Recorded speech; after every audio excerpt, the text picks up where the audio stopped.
everyone. Recently, a young man from Morocco approached me by asking, "What do you do for a living?" I told him, "I produce happiness." First, the guy looked at me as if I was mental. Then he put a big smile on his face. "You are a belly dancer?" No, I'm a trainer in positive psychology, the science of happiness and well-being. However, the example shows happiness is a relative concept. What about you? What comes to mind when you think of happiness? Let's take a moment to reflect. Maybe you want to close your eyes and take a deep breath. Try to think of a very happy moment in your life, a moment in which you felt fulfilled. This could be a very recent moment or a memory from your childhood. Got one memory? Then try to remember. Where were you? What were you doing? Who were you with? What exactly made you happy? Happiness starts with greater awareness of ourselves. To make happiness work, we need to understand where it comes from. In positive psychology, happiness is defined as subjective well-being. As such, it is a very personal experience. However, there are a couple of factors that typically drive our sense of happiness and well-being. Positive emotions, for example, play a crucial role. Joy, love, or gratitude do not only make us feel good, they also broaden our attention and thus prepare the ground for personal development and growth. Positive relationships also matter a lot. As human beings, we thrive on social connections and love. Another key factor is meaning, having a sense of purpose. Typically, we find meaning when we can build on our strengths or contribute to something that we consider to be bigger than ourselves. Over the next 15 minutes, I would like to take you on a journey to illustrate and validate my points. And how to do this better than by walking you through my personal journey, from journalism to positive psychology. Together, we are going to take 3 steps. Steps that I took over the last 20 years to make happiness work for myself, and steps that each and every one of you can take to make happiness work for yourself. We are going to explore who we are and what makes us tick, envision a future in which we thrive, and engage to make happiness work for ourselves. Once we have reached our final destination, you hopefully know what led to the creation of my startup Unel, why I believe in the transformative power of positive psychology and social entrepreneurship, and how exactly I produce happiness. Are you ready for takeoff? Then let's take step 1 and explore. In order to make happiness work, we first need to get a better understanding of who we are. Only when we recognize our personal sources of happiness can we build on them. An essential step of this part is the exploration of values and character strengths. And a short reflection on our childhood heroes can offer valuable insights. Please take another moment to reflect. Again, feel free to close your eyes. As a young child, let's say kindergarten or primary school age, who did you admire? This could be a real person from your school or family, a film star, a comic strip figure, or a public figure. Who did you admire? Got one person or figure? Then ask yourself, what was this person or figure known for? What made this person or figure so fascinating? And finally ask yourself, which of these characteristics do I embrace? Positive psychology shows if you spot it, you've got it. The phenomenon is called positive projection. As children, we know very well who we are or who we want to be. Unfortunately, as we go through school and slowly adapt to the world around us, we lose touch to our innate qualities. Recognizing characteristics in person we admire is a first step towards realizing them and thus reviving our true selves. Now imagine a 5-year-old girl with pigtails lying on the floor in her parents' living room. She's lying in front of a record player, eyes closed, listening to her favorite record, Sindbad the Sailor. For hours she is listening to his adventures. She's totally fascinated by Sindbad's face, courage, and creativity. That girl is me, and guess what? This is the original record. My mom always wonders if my strong desire to explore the world is due to the fact that she kept me in a fenced playpen too often in my early years. Until I was 18, I never really left my village.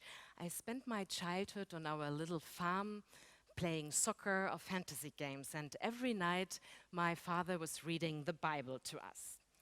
Life was as peaceful or boring as it could be.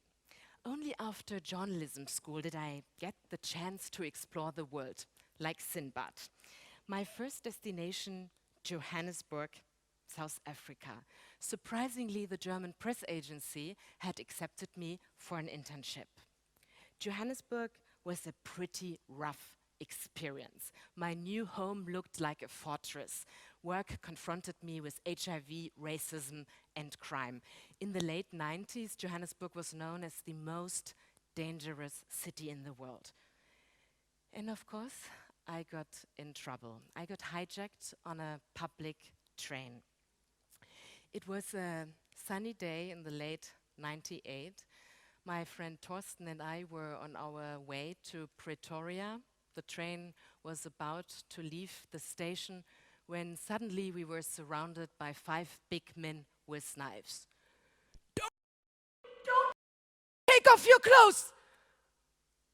The train was packed with people, but nobody came to our aid.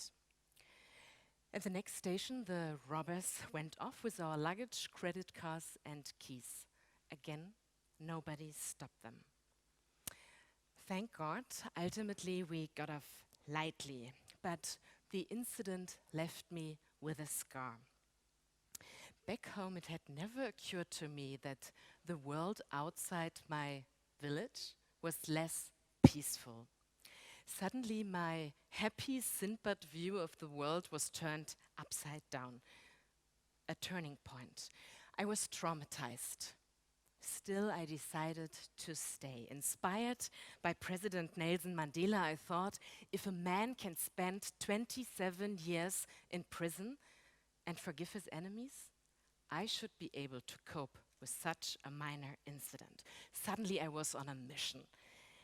More than anything, I wanted to understand, no, I had to understand, how come kids turn into gangsters? Why do we have so much social injustice in the world? And what can we do about it? Ever since, these questions have been at the core of what I do. Back in Germany, I studied human geography, politics, and psychology in search of academic answers. Later, I joined McKinsey, a top management consultancy, to get a better understanding of the role of business in society. While at McKinsey, I stumbled across an article about Nobel Peace Laureate Muhammad Yunus from Bangladesh. The banker to the poor was setting up a so-called social business joint venture with Group Danone to fight malnutrition and foster human development in Bangladesh. Wow, what if companies with a social purpose were a solution to our global challenges? Soon after, I took a leave from McKinsey to start my PhD on poverty reduction through social business in Bangladesh. I wanted to explore what this social business was about, why companies like Danone would invest in it, and how it could contribute to social justice. Living in Bangladesh was, let's say, adventurous. No running water, frequent power cuts, not to mention the cockroaches in my bed. I lost 20 pounds while doing my field research in Bangladesh. Until today, I'm suffering from a Bengali bug. However, in exchange, I found my passion for social business, so it was definitely worth it. To conclude step one, never stop exploring, never stop daring. Like Sinbad, find something that you are truly passionate about. Step two, envision. Developing a personal vision can feel like a daunting task, even if you know what your passion and strengths are. After completing my PhD, I had a strong passion for social business, but I had no vision. I still liked McKinsey, but my enthusiasm was slowly fading away. About 4 years ago, I was really unhappy. Aged 36, I wasn't really sure where to go next. Back to journalism, geography, starting my own social business, having a baby.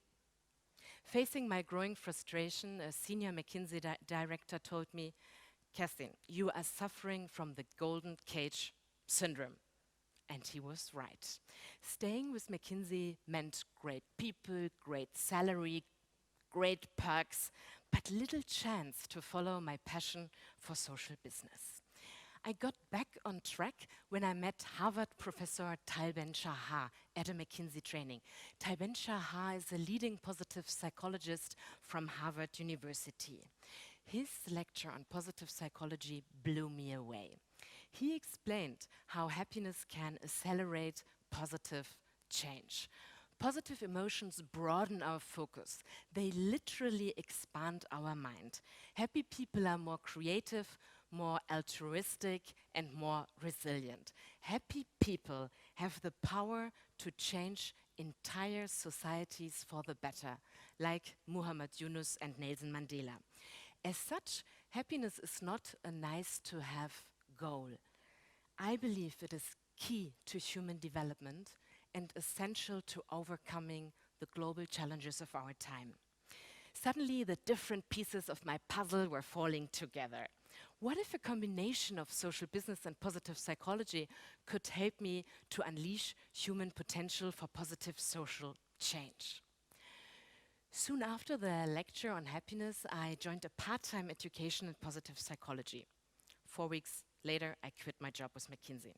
Today, my vision is to reach 1 million in revenue by 2020 and set up a social business fund for happiness. A fund that brings positive psychology to kids all over the world. Ultimately, we are all human beings. We are not born criminals or terrorists. Every kid should get the chance to unleash his or her potential. Great for you, you may think, but how do I develop my vision? The good news is that positive psychology offers a lot of handy tools, and sometimes a simple Gedankenexperiment can make all the difference. For example, what would you do if from tomorrow onwards you had 6 months for yourself? 6 months in which you could do whatever you want to do. No obligation, no financial constraints. What does your best possible scenario look like? Then ask yourself, what's the smallest first step I can take towards my ideal? Take it and get going. My symbol for step 2 is this globe, illustrating a world full of human potential. According to Muhammad Yunus, imagination is what drives human development to the next level. Imagine the world you would like to live in. Create its picture in your mind, and it will become reality. Step 3, engage. 2 years ago, it was time for me to take step 3 and act upon my vision. In 2015, I launched Unel, a Berlin-based startup with the mission to unleash human potential and happiness for positive social change. In short, to make happiness work. The name Yunel, you can guess, pays tribute to my two personal heroes, Muhammad Yunus and Nelson Mandela. In my view, Yunus and Nelson are perfect examples of human potential against all odds. Yunel offers a novel approach to biography and life strategy for executives and entrepreneurs. Applying the science of happiness and well-being, we help our clients treasure significant life experience, embrace the art and science of happiness, and prepare themselves for a future of purpose and impact.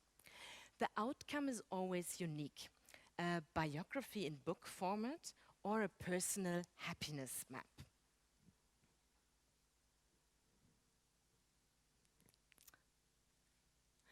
This is the map we created for Muhammad Yunus. It is a visual representation of who he is in terms of values and character strengths, what makes him thrive, and how he envisions the future of 3 zeros. Essentially, this map illustrates our steps 1, 2, and 3. Like conventional maps, Yunel maps illustrate the bigger picture and thus provide orientation on your path to happiness. They also serve as a constant reminder of your best possible self. To conclude step 3, engaging is about ownership, taking ownership of your future through actions that bring you closer to your vision. Have the courage to follow your heart, even if that involves risk. We all tend to overestimate our potential unhappiness if things go wrong.